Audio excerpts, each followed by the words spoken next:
Алло. Алло, Арман, я вас приветствую. Здравствуйте. Мы с вами еще не знакомы, позвольте я представлюсь. Меня зовут Алия, Жамалова моя фамилия. Очень приятно. Я вас набираю касательно пассивный источник заработка. Сіз қазақша білесіз ба? Ну вы просто... Алия, полностью на русском сіз қазақша языке. білесіз ба? Фамилия қазақша, имя қазақша. Верно, но я русскоязычный менеджер. У нас есть разные отделы, но вы попали в отдел русскоязычного специалиста. Давайте, если у нас с вами возникнут какие-то трудности в языковом барьере, мы будем решать эту проблему по ходу дела. Вы же меня прекрасно понимаете, я вас тоже. Ну, я не очень хорошо. Ну, давайте так, если вам что-то будет непонятно, вы мне просто это будете озвучивать, и мы будем как-то решать этот вопрос. Хорошо? Сізде в офисе қазақша мамандықтар жоқ па? Все специалисты, которые владеют казахским языком, они на данный момент заняты. Свободна только я, и только со мной вы можете... Олар бос болса, маған пусть позвонит.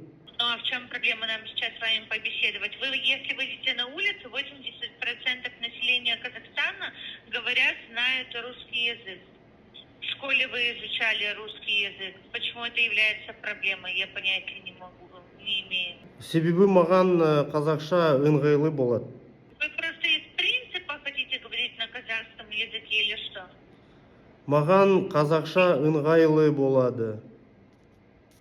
Алия Жамалова.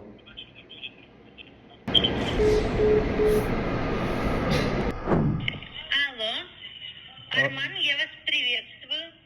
Сәлеметсіз ба? Мы с вами уже знакомы. Меня зовут Алия Жамалова. Я вам сегодня звонила в первой половине дня. Сізге не керек? Арман, а как так получается, что когда вы разговариваете днем, вы говорите на русском языке, а теперь вы переходите на казахский язык? Алия, сізге не керек? Ну, для чего вы притворяетесь, что вы не знаете язык? Менің ақша керек па? Алло, здравствуйте.